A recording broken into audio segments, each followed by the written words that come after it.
Hello, good evening and welcome ladies and gentlemen to an all-new season of the iRacing official Porsche Cup by CONSPIT for 2025 as brought to you on the premier sim racing platform available only on PC known as iRacing. That's right folks, we are back for the fourth and final season of 2025 and what a season we have in store. All new weeks of racing and we begin it all at an all new venue on the iRacing simulator platform because we're here today at the Mexico City circuit known in full as the Autódromo Hermanos Rodríguez, introduced to iRacing as the 2025 Season 4 update, and what a circuit we have in store to get ourselves underway for our resumed top split broadcast schedule here for a new season. That's right, you absolutely loved all the broadcasts from Season 3 on a weekly basis on Wednesdays on the 1945 Greenwich Mean Time, that's GMT, or Universal Coordinate Time UTC slot, and we're bringing them back once again at the exact same slot. Another 12 fantastic weeks of racing in this determined strength of field race, and we get to see all the drivers give it their all in the chase of glory to be the ultimate master or mistress of the Porsche Cup 992 GT3 machine. But as we get ready to go racing again today, well, we may have had a week's break, but it's done nothing to calm the nerves of our drivers. If anything, it's only intensified the adrenaline, and we look forward to seeing it unleashed onto the best part of what is 4 miles of tarmac today. Well, in fact, 4 kilometres of tarmac, 2.67 miles in actuality, and this Grand Prix circuit is going to play the host of our drivers as they get ready to go racing. But where are my manners? Allow me to welcome you all to this live broadcast from Circuit Side. You're tuning in right now on YouTube at youtube.com and search for TX121TX, alternative Paul Walsh, and in the commentary booth you have myself. My name is Paul Walsh, also known as TX121 or Britain the Spit, depending on what media you follow me on, and I'll bring you all your racing action as it unfolds over the course of this season. But as we get ready to make our way then into an all-new season, let's quickly recap right now what is on our schedule for today, as the drivers are currently in their qualifying session and they're only a couple of minutes away from going racing. Well, as we can see, we've got an absolutely packed schedule. It begins on Wednesday the 17th of September, i.e. right now at the Autódromo Hermanos Rodríguez. In a week's time, we make our way to a regular favourite, the Portimao circuit or the Algarve International Circuit for week number 2. We go all the way around the world to Australia for week number 3, and that'll be at the Shell V-Power Motorsport Park at the Bend circuit, the international layout of that circuit plane host. Not quite the full extremity, but we do come close, and then we make our way back to some familiar circuits, including the Hockenheimring, Circuit de Barcelona Catalunya, the Michelin Raceway at Road Atlanta, the Autodromo International Enzo Edino Ferrari. In week number 8, Road America appears once again. Mount Panorama, we go to Australia twice this season, because in week number 9, we'll see our drivers take on the mountain once more, and it's back to the United States for a double header in weeks 10 and 11 at Long Beach and Sebring, before we all bring it to a close at a rather intriguing 200 layout of the Stetson circuit in the United Kingdom. An interesting end, and that'll be on the Wednesday the 3rd of December. As we make our way towards Christmas, so could we see some early Christmas gifts of our racers? We'll have to wait and see. But one thing's for certain is we are going to definitely see some brilliant action tonight at the Autódromo Hermanos Rodríguez. Our drivers will be taking on its Grand Prix layout, the circuit located within the limits of Mexico City, the capital city of Mexico, and a city which is without a state in the country. It used to have a state, however it was moved out of the state and treated as an independent city. In commemoration for that, it is the capital city of the country, and therefore it was deemed inappropriate that it was part of a Mexican state. A little bit of geographical history for you there. But as we try to get ready to go racing, a wonderful circuit map provided to us by our host simulator, of course, iRacing. A big thank you for iRacing.com for enabling this to happen. 17 corners, 2.67 miles, and through it all, an interesting contrast. Extended straights, tight corner sequences, fast flying corner sequences as well. Our drivers will definitely have plenty of overtaking opportunities available to them, but they'll also need to have their wits about them. In the fact, for many, this will be the first time they've turned on the tarmac here in Mexico, and therefore we'll see who are the fast learners versus those who need a little bit more time. But before we go racing, a quick reminder of the rules for the iRacing official Porsche Cup by CONSPIT series. This is an open setup series with drivers bringing their own setups to each and every week of racing. The grid shall be set via a closed qualifying session, which is currently ongoing. They have an outlap plus 2 flying laps, and the race shall commence via a standing start, as it's a tradition of Porsche Cup racing. Drivers shall receive a drive-through penalty if they accumulate 70 or more instant points, and should they get 25, they'll be disqualified. But hopefully we don't see that today. But let's make our way back to circuit side then, and good time as well, as Aidan Pohl crosses the line, and he puts in his final qualifying laps there, and indeed making his way on down here. Many of our drivers right now getting themselves to their final qualifying laps, albeit Philip Schmidt making his way onto his final lap, we should say, and as he charges his way down the extended start-finish straight, the longest straight on the circuit, we have got plenty of new faces here today. We've also got some veterans, 7 drivers on this best part of what is 23 driver grid. being veterans, and perhaps none more so than 10,200 iRating driver of Heidi Nurmamasi, the second place driver in our season opening, what was season 3 at the Circuit de Spa-Francorchamps, after he did have to go through some grass trimming in order to come home second in a brilliant battle between himself and the likes of none other than what was the highest iRated driver on iRacing service at the time, Aaron Vasquez, and also Bernardo Ferrier. But it definitely was Nurmamasi who in the end brought home that brilliant second place finish, and we look forward to seeing plenty more for him today, as he has proven to be the fastest driver in this qualifying session. But as we said, we have got plenty of new faces, and well, one of them there was Philip Schmitz. We've also got Rafael Kamara here, who's new to the grid today. Also Ian Trevor. We've also got Marcus Mayer, Mihai Chifor. We've also got Jesse Spans, as we do see Spans making his way on through in towards the Stadium Arena section, and as he does so here, we're right now just trying to keep it together in the low light. Very tricky to do, to be fair, at this circuit, and indeed a circuit of very intriguing corner combinations, lots of quick fire direction changes, but Spans right now making his way on around and looking to just get himself nicely settled down. But as I try to make the way towards the end of the session, there you can see on the time left hand side of your screen the iRatings, and well, Mamasi being our highest iRated driver there, and I believe in fact closer to 10.5 iRating rather than 10.2, so I do apologise there. But it does mean we have an average strength of field of 3,710 for our opening week's strength of field race. And well, that, to be fair, is not too bad, given the fact we have seen strength of fields oscillate between 3,000 and 5,000 over season 3. And given the fact that this circuit is brand new and may not be immediately popular with everybody, you have to expect the fact that not everyone's going to have the circuit available to them. But speaking of availability right now, he runs a bit wide there coming through turn number 16. That is going to be invalidated lap for Rafael Kamara, and therefore he is going to be starting from towards the back of the grid with no lap time set, much like the likes there of Brian Lockwood and also Andreas Kerbschmame. And we can also see Adam Koenig, 4 drivers there yet to get a lap on the board as this qualifying session comes to a close, and it's time to head to the grid, ladies and gentlemen, for our first broadcasted race of the season. So as they all make their way onto the grid, this is how our drivers line up then for the Week 1 Strength of Field broadcasted race for the 2025 Season 4 iRacing Porsche Cup by CONSPIT. It is Heidi Nurmamasi who takes pole position for gridandgo.com esports. He takes pole position by the best part of half a second over Nikolai Melcher, with the Norwegian driver there doing well to take second, given the fact that Eden Pole was not too far behind in third for Pole Sim Racing. Gareth Higgins, a regular on the grid for Team 75, Bernhard by Sim. Well, he starts in 4th place ahead of Kyle McGuinness. Great to see Kyle back once again for Pole Sim Racing and looking to give it his all. The team definitely promised us at the end of Season 3 they would be here in full force for Season 4, and we love to see it, with the Britain being followed up by Jack Craft, a relative late debutant in Season 4, but he definitely put on some brilliant battles versus McGuinness. He starts 6th. Then we do have 7th Max Andrews ahead of Oleg Olenikov, and behind the Albanian driver, completing your top 10, it will be none other than what will be their 9th Fabian Ming and Emmett Lindquist, who complete that top 10 starting order. Outside the top 10, starting 11th, we'll have Mihai Chifor ahead of Marcus Mayer, and then on row number 7, it's Fraser Smith who makes his debut from the United Kingdom for Next Gen Racing ahead of Philip Schmitz, with then behind them Philip Peniak ahead of Alessandro Tonello. We then have Ian Trevol and Jesse Spans on row number 9, with your top 20 being completed by none other than Dennis Blomhard and Brian Lockwood, and then we will have, I believe, just behind them, the combination pair of none other than Rafael Kamara and Andreas Kerbschmame, and we have, last but not least, in 23rd place, Adam Koenig, as that is how your grid will line up, ladies and gentlemen. Our 23 drivers who are going to make their way around the Mexican circuit for our opening race of the season. But as they all get set, Mamasi takes his spot on the right-hand side of the grid. There he is. And without further ado, ladies and gentlemen, 14 laps are about to get underway.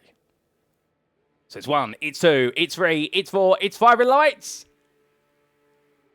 And it's lights out and away we go for our first race of the season as our drivers get the way underway. And as they charge the way down towards turn number 1, well, who here's had the best start of the ball? That's going to be the question as they come roaring on past us. And it does look as though they're, at least at the moment, it's a good start for Mamasi. But heading in towards turn number 1, he's got such a long run here. It's going to be about the draft and who could get close enough to look for an opportunity. Oh, goodness me, that's a big shaft to the wall there for multiple drivers. That's Oleg Kuninov, who's gone straight to the barrier. And well, as he gets escorted wide, he slides his way off the road. Well, that means means the whole field has been able to survive it just about, but Kamara definitely come off the worst. Jack Craft also getting caught up in some antics there, as all drivers now make the way down towards what we the next sequence of corners, coming in towards turns 4 through to 8. But as they head into the braking zone here, Massey started to open up a bit of gap already as they come onto the anchors and looking to be very much in control at the moment, but we will wait and see what is going to play out here as time starts to build up. But as they roar the way on around, the whole sequence of drivers now all started to go line astern inside the top 10. Outside the top 10, that's 2 by 2 as they make the way through the hairpin and start to come back up themselves. And well, all the drivers here absolutely eager to make a good impression,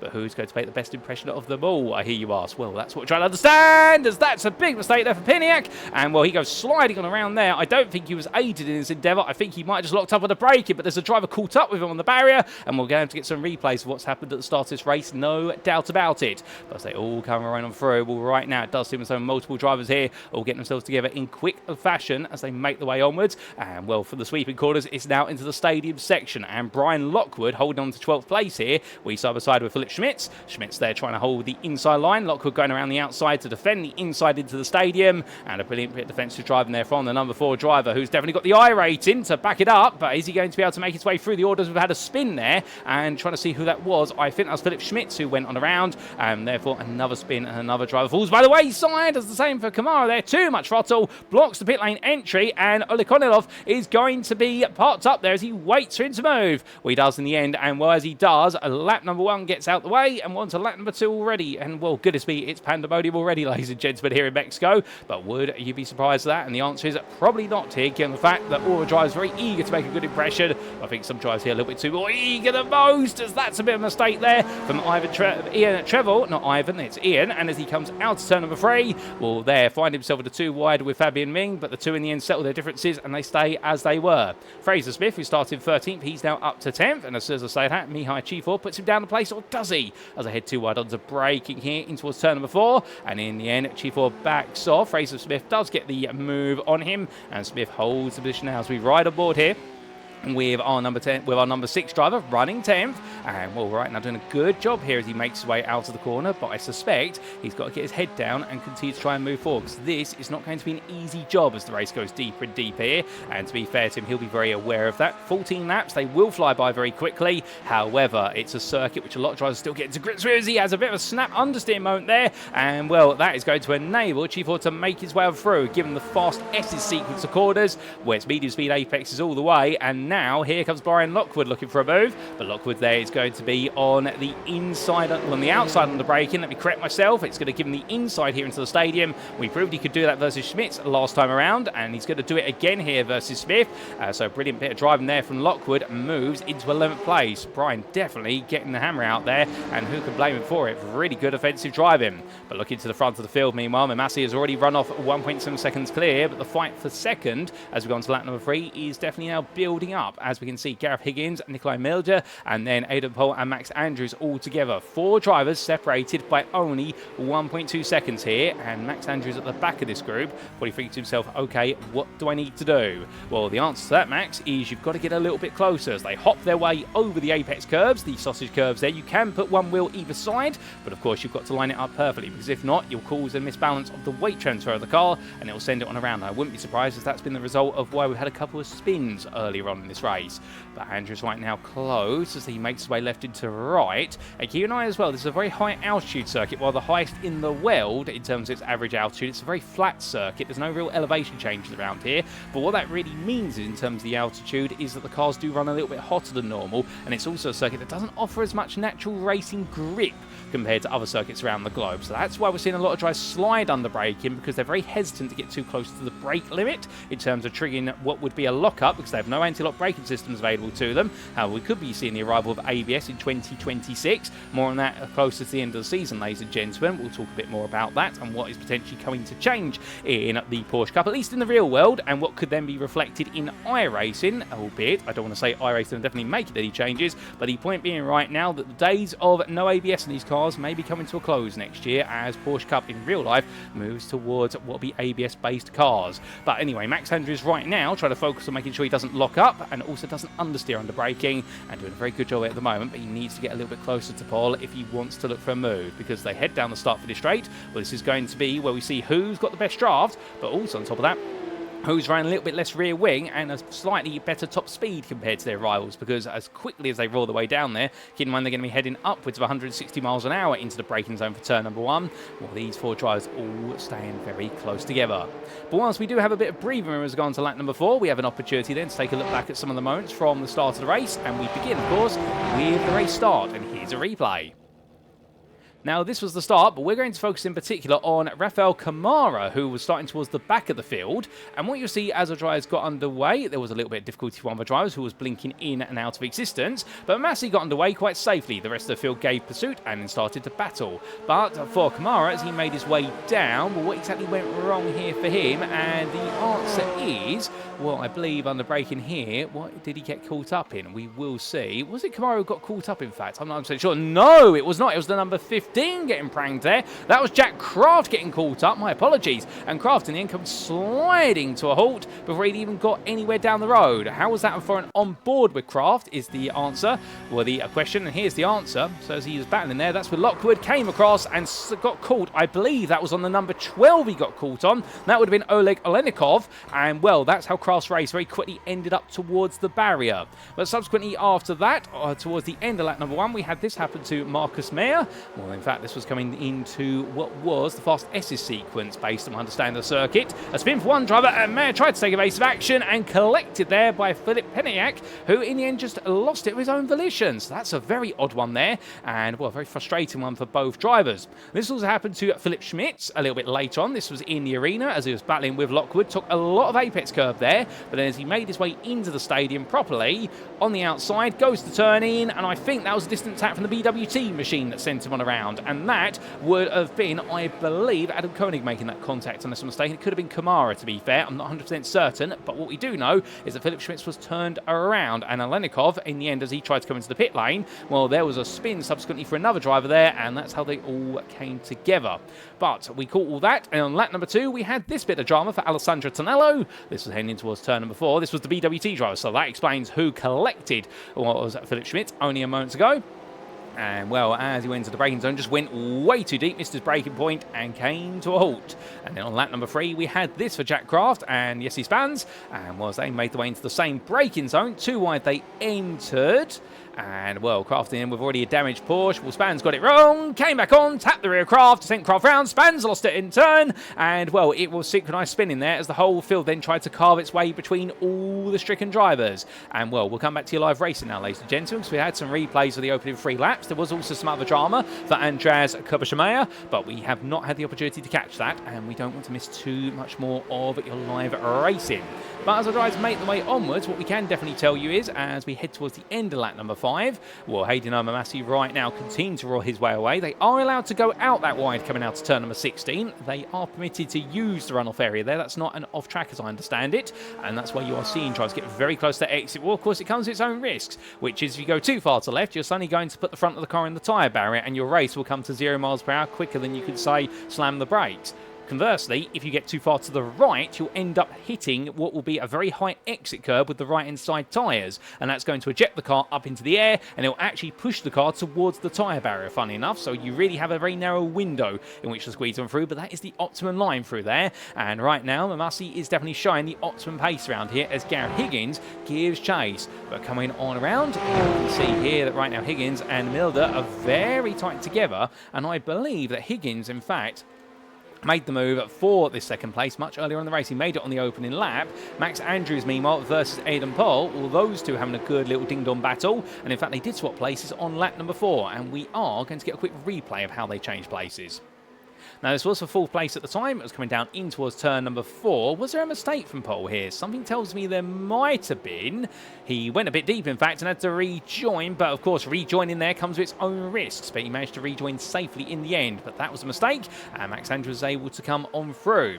Now, Fraser Smith, a bit further back, had a spin coming through turn number 6. And as a result, he's lost a number of places. He's lost out to Ian Trevel. And I do apologise now. I'm going to be making a habit of referring to Ian as having a V in his name somewhere, which he definitely doesn't, but Dennis Blomard also got ahead, and that's led to a bit of a change. And speaking of Dennis Blomard, in fact, he's a bit further back there. I think I'm confusing Blomard with what is Chief-Or there, so I do apologise for that, but Blomard has got Adam Koenig right behind him as they come through the Fast S's sequence, and right now, the number 20 driver here having to try and keep Koenig behind. Koenig close. Can he make some magic happen here? And he's going to go for it as they make the way down towards the braking zone. The sharp right-angled right-hander before they get into the stadium. And onto the brakes they go. And Koenig up the inside. Does he make the corner? No, he doesn't. Sparks fly from the under tray of the car. And now as he brings it back together, well, he'll take the place. But I think there, Blomard will not be too happy about the fact that Koenig did run wide in order to make that move happen. He will have picked up an off track. He hasn't picked up a slowdown for his efforts. But now, will we see Blomard look for the run on the start-finish straight? Will we run aboard, riding on the nose here of Dennis Blomard's car, the number 20. We bring the dashboard up in the bottom right-hand corner of your screen. What speed is he going to pick up here as he makes his way down the start-finish straight? And, well, the answer to that is he hits 5th gear, and he very shortly goes into 6th gear. And, well, he's going to head towards the turn 1 braking zone and a grand total of 151 miles an hour there. So running quite a bit of rear wing, I suspect, on that car, and also in a distant tow. He'll be getting close to 155 when he gets a much better run out the final corner and is within 2/10 of the back of that Porsche, but right now not quite close enough. And you can see the difference as Koenig is in fact opening up the gap there. Seems to be a lot more comfortable in these corner exits. But Blomard, to be fair, given the fact he is your door number 20 driver, you would imagine that he's not expected to perhaps finish as high as he's planning to, albeit Adam Koenig is door number 21. So the theory actually would be these two would be fighting each other. Because remember, door numbers on cars in iRacing official series, they are dictated by your iRating relative to the rest of your peers. So Heidi Nomamasi is door number 1 because he is the highest iRating driver. Meanwhile, at the other end of the spectrum, door number 23 driver, that is none other than Jesse Spahns. Well, he is the highest iRating driver, and therefore he's got the biggest iRating to gain and the least to lose. Whereas for Massey, of course, if he finishes anywhere other than first place, he's very likely to lose some iRating or barely gain any at all. But coming from the theory of iRating numbers, coming to the numbers we see on our pictures, Gareth Higgins and Nikolai Milder here. Milder back within 3/10 again. And, well, Gareth Higgins, of course, a very established podium finisher in these top split races, having picked up multiple podiums over the course of the Season 3 campaign, and also wins, including most notably, of course, in week number 11, that brilliant win where he took the lead off of Philip Hammer early on in the race and held him off, plus also Victor Nielsen over the racing distance. And, well, just one of the many of the stories that year where we did see Gareth Higgins absolutely deliver some star-studded performances. And also, of course, remember in week number 7 where he started 7th on the grid and finished in 2nd place. He picked his way through the field as Philip Hammer just ran away with things. And still, Philip Hammer not on the grid today, and we hope to see him as the season goes on, because we would not be without our star from Germany. But right now, well, it's our Briton versus our Norwegian driver here, and they're both putting on an absolutely brilliant show. As Massey, meanwhile, checked out of this race a little bit. You can see him off in the distance, but these two staying nice and close together. But as they make the way around, we do say hello to a couple more of you in the YouTube chat. Well, firstly, we didn't get a chance to say hello to Scanigan there in the YouTube chat, who was there and put go, go, go before we got even underway. That's his enthusiasm. I absolutely love it, I can tell you that. We also say hello to Mark Kent there, who says, nighttime at Mexico, this should be fun. Indeed, the driver's having plenty of fun without the sun right now as Pieniak moves up the inside on a very heavily crumpled car. I must say, that's definitely had to be hammered out, or it will be after the racing before they take it to round number 2 in a week's time. Will be the Algarve circuit. But right now, Pieniak doing a fantastic job of trying to carve his way back through the field, and that was a move for 14th on Blomard.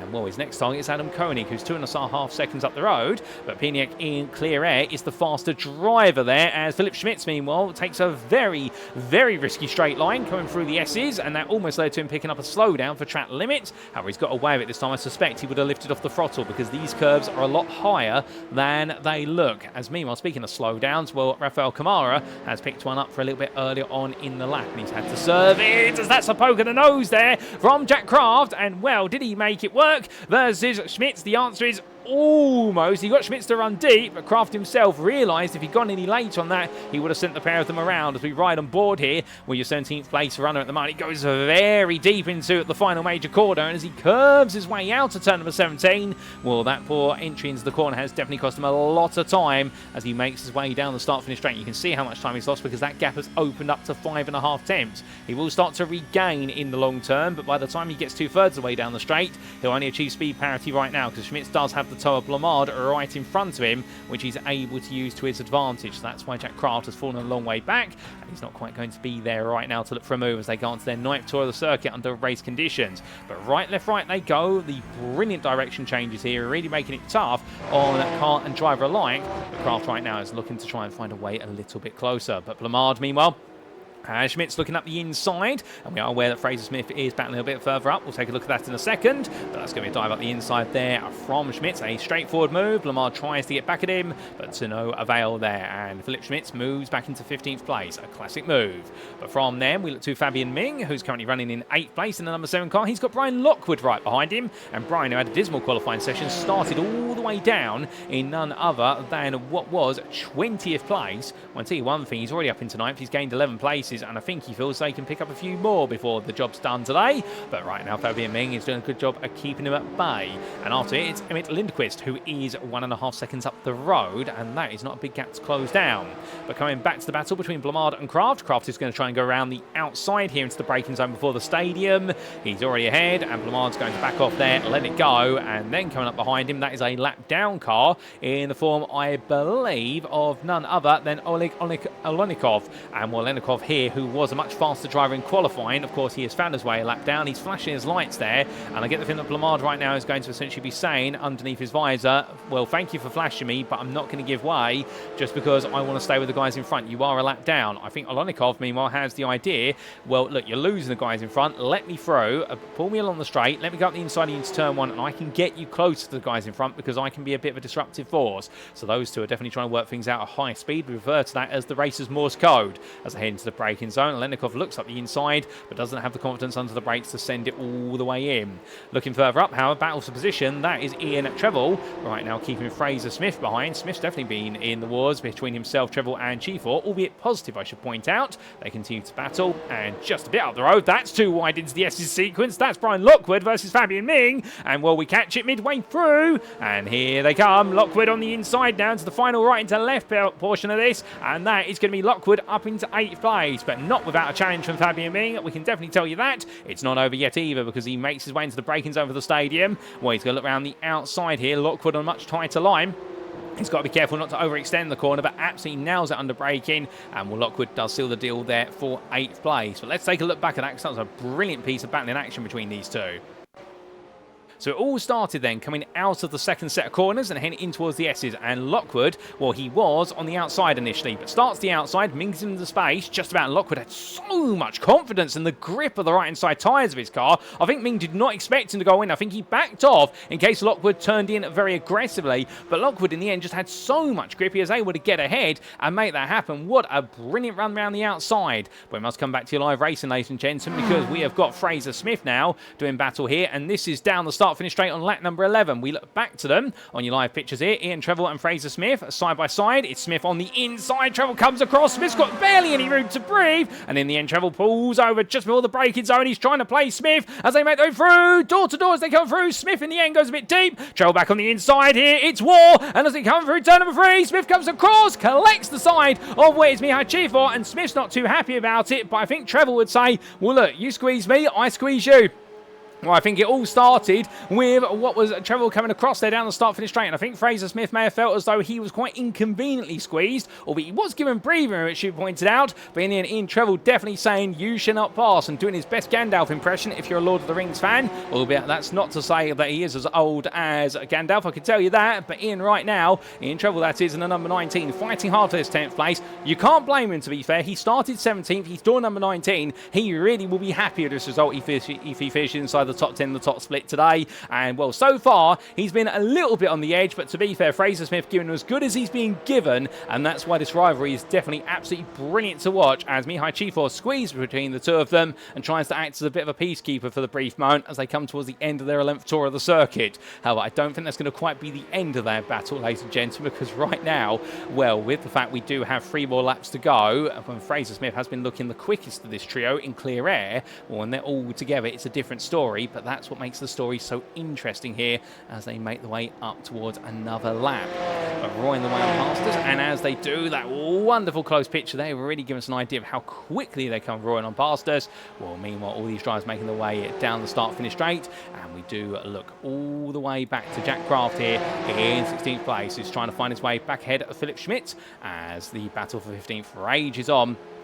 But what's going to come of it? Well, that's going to be the challenge here as we do jump on board with the dashboard there, Jack Craft's car, the number 15. Well, right now he'd love to get one more place and he would be finishing where he started. Off camera, by the way, we have had a slowdown for Emmett Lindquist, who was the best part of 2 seconds ahead of Brian Lockwood. Suddenly that gap is now going to be shrunk down to 1.4 seconds ahead. So we're going to keep an eye on that, as meaning we do have a black flag, and that will be a drive-through penalty awarded to Fraser Smith for reaching 17 instant points. He's been involved in a spin of some description, and I think that is what's triggered him to get the drive-through penalty with the black flag. So we'll have to give you an update on that when we can, as in front of Jack Craft here, Philip Schmitz has picked up a slowdown for the opening 3 quarters. He's going to try and bleed it into the braking zone here for turn number 4. There is a way to do it. You just lean on the brake a little bit earlier and chop off some of the speed you would normally have about 50 meters before you actually brake.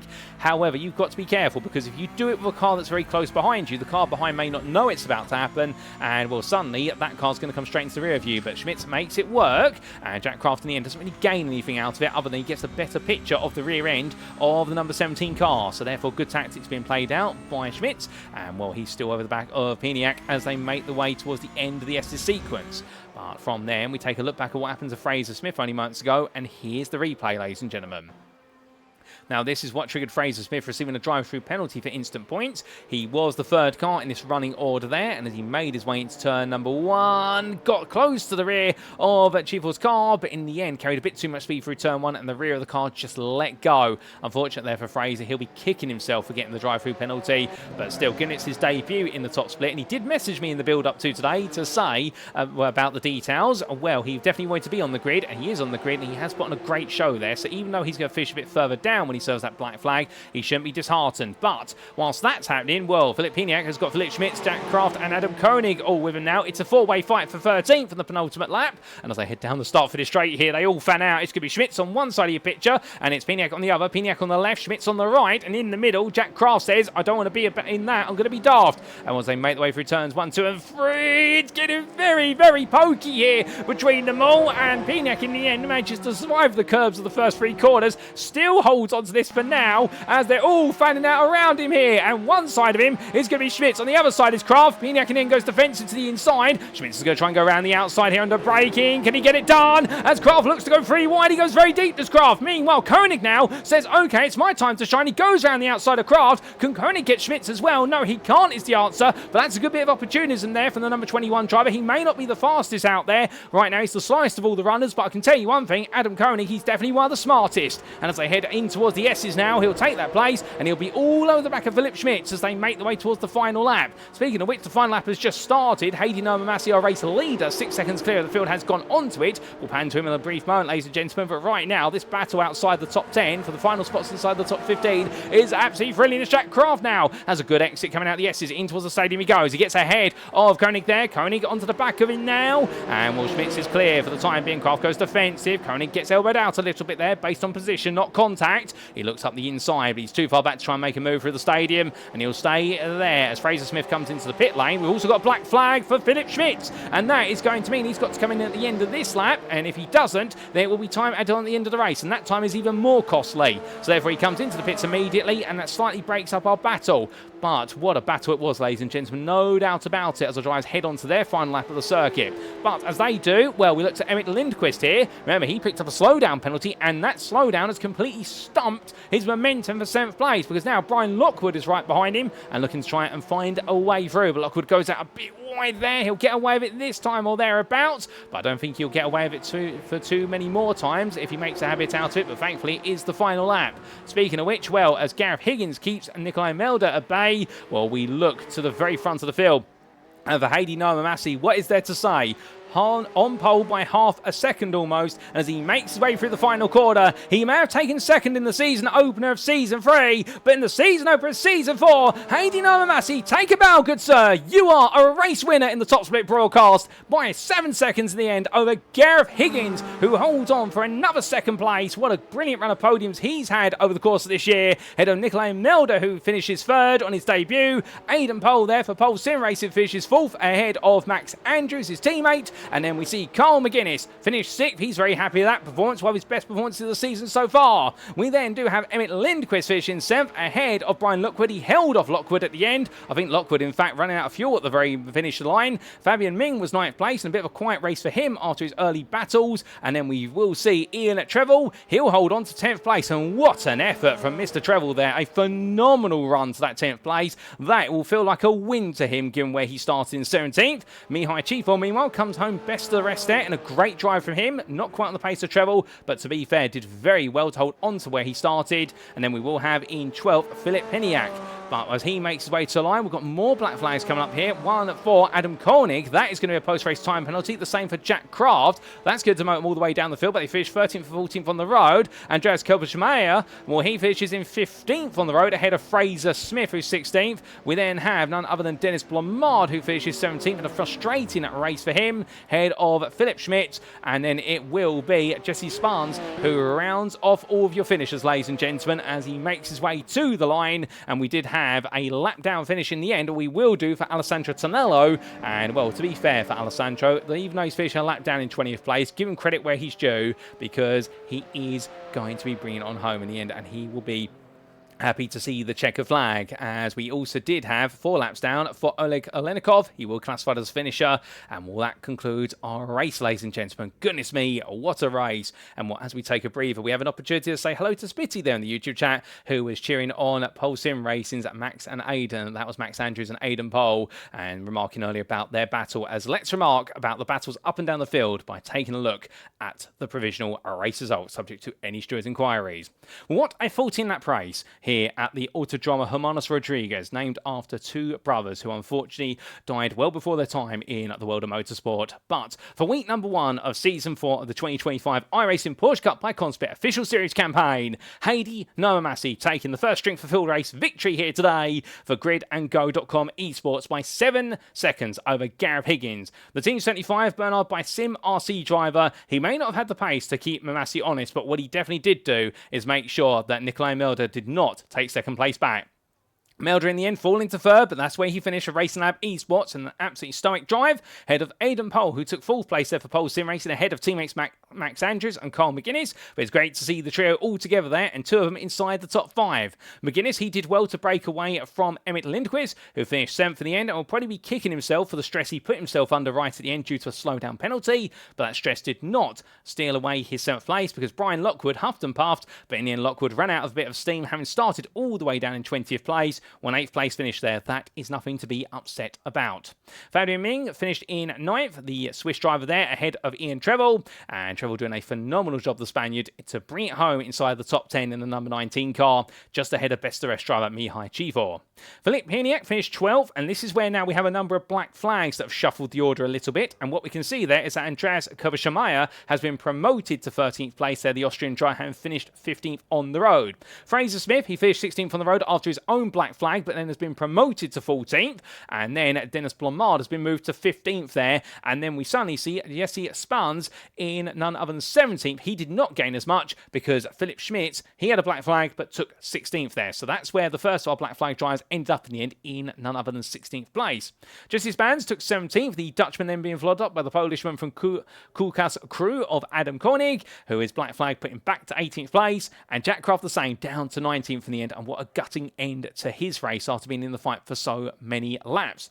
Alessandro Tonello, the Italian driver there, finishing a lap down, round off your top 20, and outside the top 20, a last finisher 4 laps down, Oleg Olenikov. A lot of pace for the Albanian driver, but unfortunately the opening couple of laps were not to be his to be remembered, and that meant that he really was on the back foot and time trialing for the majority of the race. However, he'll take the spirit forward for the remainder of the week and going into week number 2, as will Rafael Kamara, who had a very frustrating race right from the get-go. And for Marcus Mayer, well, it was not even a lap in the end, and unfortunately we lost the German driver before he even completed a single tour of the circuit. But with that, ladies and gentlemen, that concludes our racing here today, and a big congratulations to our top 3 of Heidi Nomamasi, Gareth Higgins and Nikolai Milder. What a sensational set of performances from them. As we also say hello there to Fraser Smith, who says he had fun, he didn't quite enjoy the defending from Ian Trevels, and well, in the end picked up a couple of contact penalties, and those contributed to his instant points. But great to see you out there, Fraser, and great to hear first and foremost you had some great fun. Indeed, if any of our drivers who race day are in the YouTube chat at the moment, do let us know how much you enjoyed it, and do let us know, ladies and gentlemen, what most you enjoyed today, as we do cut to a word about our title sponsor for the iRacing Porsche Cup, and that is none other than CONSPIT. Let's find out a little bit about the sim racing hardware provider. If you are looking to take your sim racing to the next level, then why not consider CONSPIT? As the pro driver's choice of sim racing hardware, CONSPIT offers one of the most comprehensive lines of hardware products to sim racers around the world. Whether you're in the market for wheelbases, steering wheels, pedals, peripherals, or rigs, CONSPIT's extensive experience in the motorsport industry means every one of their products is fine-tuned for success at the highest level. But do not just take our word for it. We're brand ambassadors including 2022 Grand Prix Macau GT Cup champion Luo Kaliu, 2022 Porsche Carrera Cup Asia champion Liu Ye, 2022 Chinese Touring Car Championship champion Rodolfo Avila, and 2023 GT World Challenge Asia GT3 AM Cup champions Climax Racing. You shall be in pole position for victory when you invest in CONSPIT's hardware. If you'd like to know more, be sure to head to conspit.com today. And with that, ladies and gentlemen, we turn our attentions to week number 2, because in a week's time, we make our way from an unfamiliar circuit, a brand new one in fact, to a circuit that we're quite familiar with. We'll be back to Portugal, and it will be to the Autódromo Internacional do Algarve, but we all know and love it and refer to it as the Portimao circuit in reference to the city in which it sits. Tune in a week's time on Wednesday the 24th of September 2025 as we continue our Season 4 campaign, and will we see a new trio of drivers on the podium, or will we see more veterans, or will we see some new faces? We only find out when you tune in then, but until then, we have been the iRacing Porsche Cup by CONSPIT. I've been your host and commentator, Paul TX141 Walsh, also known as Brit Dependent Media. Follow me on, and until next time, remember to stay safe, stay well, stay smiling, and most importantly, like our drivers, ladies and gentlemen, remember to stay on track. Good night.